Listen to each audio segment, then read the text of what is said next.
Tenth के mathematics का linear equation तुम लोगों को चल रहा है पाठ 21 प्रश्नावली 3.1।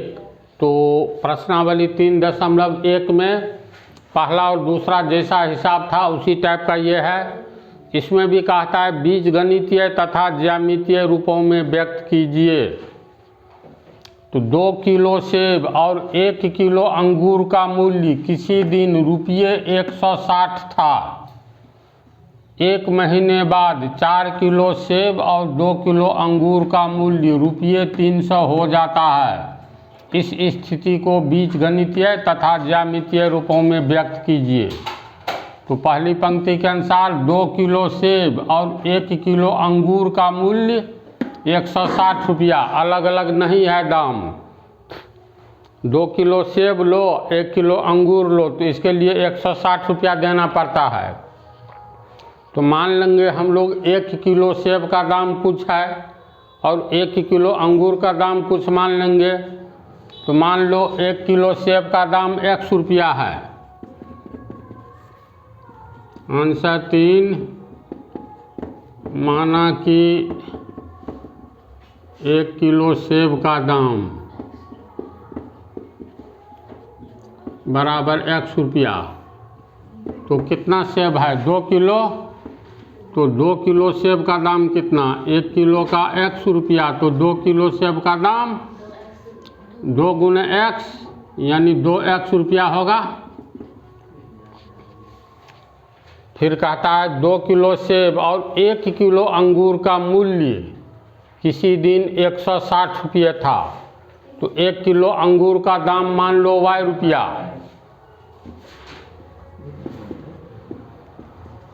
माना कि 1 किलो अंगूर का दाम बराबर y रुपया। तो प्रश्न के अनुसार 2 किलो सेब और 1 किलो अंगूर का मूल्य 160 रुपया था। यानी प्रश्न से 2 किलो सेब 2 kg सेब का मूल्य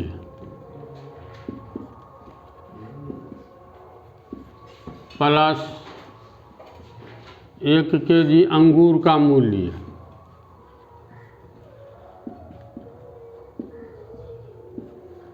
बराबर कितना? 160 रुपया। हम लोग को निकला है 1 किलो सेब का दाम 100 रुपया मान लिए। तो 2 किलो सेब का दाम 200 रुपया। तो 2 किलो सेब का दाम हो गया 200 रुपया प्लस 1 किलो अंगूर का दाम y रुपया। तो 2x रुपया जोड़ y रुपया बराबर 160 रुपया होगा। प्रश्न के अनुसार रुपया तीनों में कॉमन है, इसीलिए लिख सकते हैं 2x प्लस y बराबर 160। ये तुमको समीकरण 1 हो गया। इसके बाद फिर कहता है 1 महीने बाद 4 किलो सेब और 2 किलो अंगूर का मूल्य 300 रुपया हो जाता है। यानी 1 महीने बाद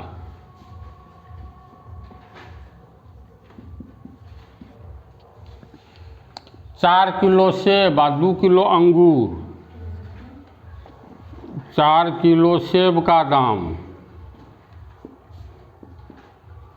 जोड़ 2 किलो अंगूर का दाम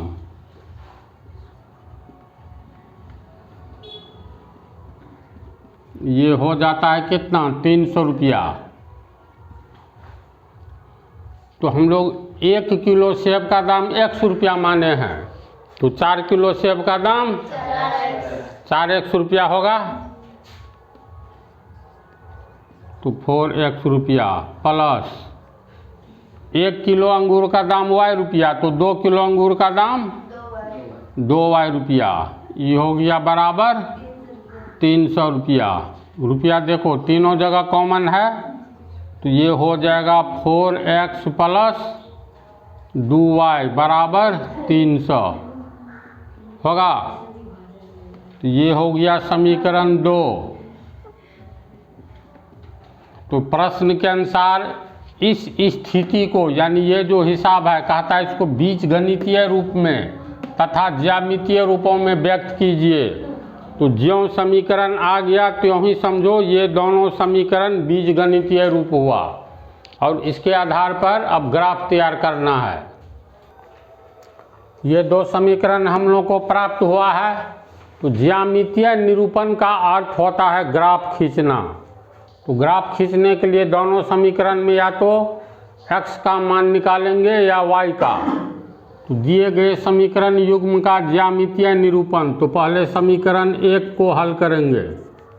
समीकरण 1 से 2x + y बराबर 160 और 2x बराबर 160 - y होगा, इसलिए x बराबर 160 - y बटा 2।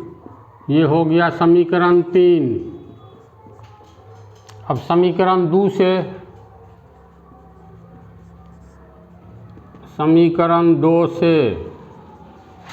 समीकरण 2 में है 4x + 2y बराबर 300 और 4x बराबर 300 + 2y आगे जाएगा माने 2y, इसलिए x बराबर 300 - 2y बटा 4।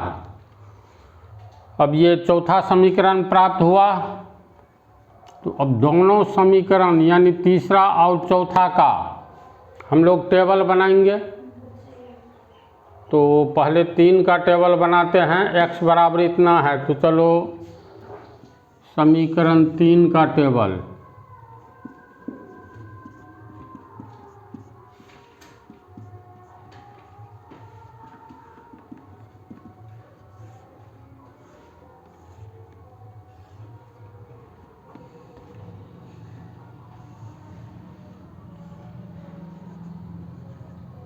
सिर्फ 2 ही मान लेना है।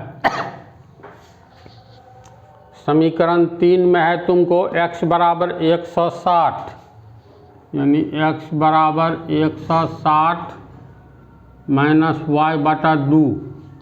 चलो कोई मान सोचो, y का छोटा मान नहीं लो, इधर 160 है ना, तो थोड़ा बड़ा ही मान लो।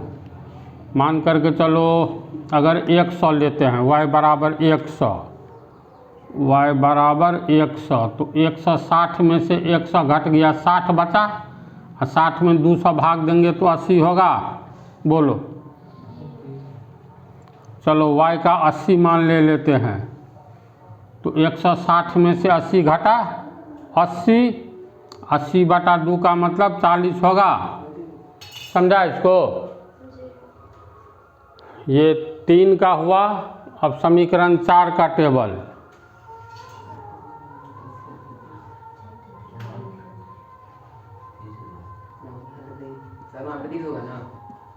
कहाँ?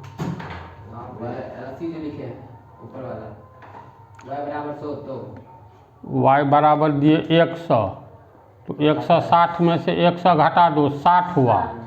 60 में 2 से भाग देंगे 30। मिस्टेक हो गया, चलो ये ठीक है ना। y बराबर 80, तो 80 160 80 बटा 2 40, ठीक है। अब समीकरण 4 से ही स्लिप ऑफ हैंड इसे कहते हैं। x बराबर 300 - 2y बटा 4।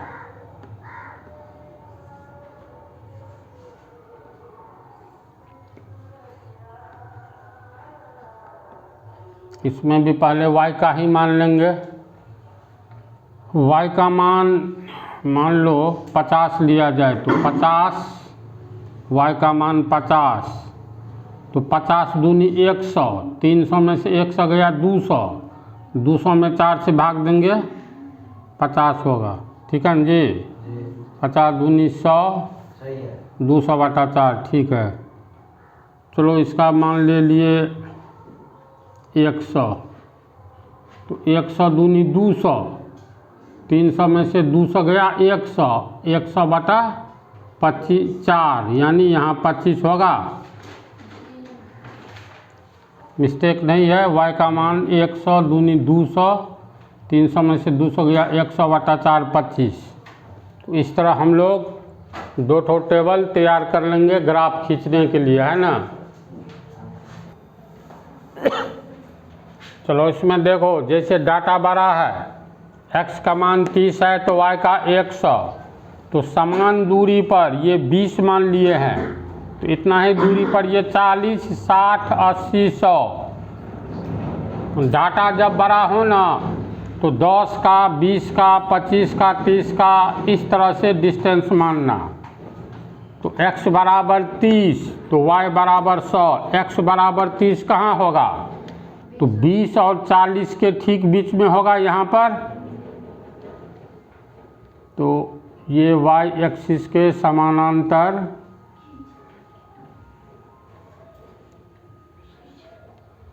ये हो गया x बराबर 30 तो y बराबर 100। y एक्सिस पर देखो 100 यहाँ है, इसको मिला देंगे। पहला कटान बिंदु यहाँ मिला A, बिंदु A का x नियामक 30, y नियामक 100।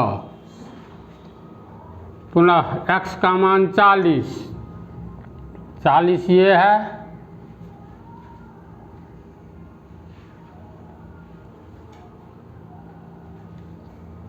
x का मान 40 तो y का 80, y का 80 ये हुआ। तो यहाँ पर एक दूसरा बिंदु प्राप्त हुआ, इसको B मान लेंगे। बिंदु B का x नियामक 40, y नियामक 80। 2 बिंदु प्राप्त हुआ। अब पटरी बैठा करके इस पर पटरी बैठाएंगे तो एक सरल रेखा प्राप्त होगा। चलो मान लेते हैं ये सरल रेखा प्राप्त हुआ।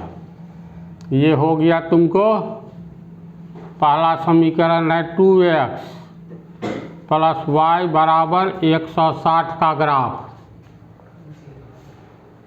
दूसरा इक्वेशन ये, तो x बराबर 50, y बराबर 50। 50 कहाँ पर होगा, 40 और 60 के बीच में होगा ना। मध्य बिंदु ये हो गया 50।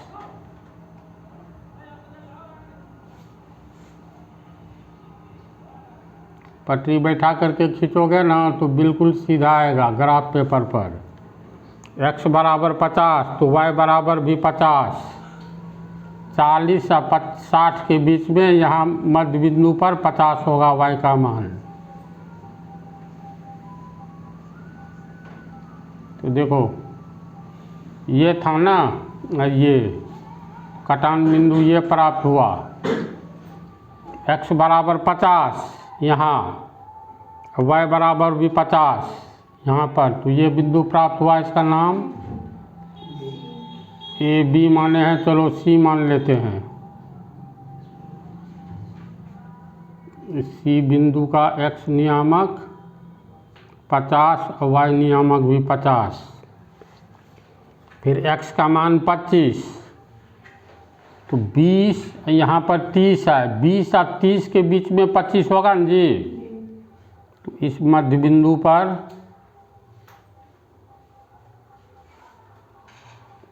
बड़ा डाटा में कैसे काम चलेगा इस उदाहरण द्वारा समझ सकते हो। ये है 25, y का मान 100, तो ये 25 वाला गया तुमको, y का मान 100 यहाँ पर काटा, ये बिंदु प्राप्त हुआ। इसका नाम मान लो D रख देते हैं। तो D का x नियामक 25, y नियामक 100, 25 और 100। इस बिंदु को मिलाओगे ना तो तुमको समानांतर रेखा प्राप्त होगा, समझा। हर हाल में ये तो बोर्ड है, ये समानांतर लग रहा है ना लगभग। तो ग्राफ में खींचना, देखना, समानांतर रेखा प्राप्त होगा। और जिस समीकरण युग्म का समानांतर रेखा ग्राफ के रूप में प्राप्त होता है वैसा समीकरण युग्म कौन सा समीकरण युग्म कहलाता है, असंगत। इसका मतलब दिया गया समीकरण युग्म असंगत समीकरण युग्म है, क्योंकि दोनों सरल रेखा एक दूसरे के समानांतर है, समझा। ये तर्क लिख देते हैं, इसको उतारो। यहाँ पर ये ग्राफ जो प्राप्त हुआ है समानांतर रेखा के रूप में, तो निष्कर्ष लिख दिए हैं इस समीकरण युग्म का ग्राफ हमें समानांतर रेखा के रूप में प्राप्त होता है, अतः यह समीकरण युग्म और संगत समीकरण युग्म है। ये दूसरा जो ग्राफ प्राप्त हुआ है ये इस समीकरण का है।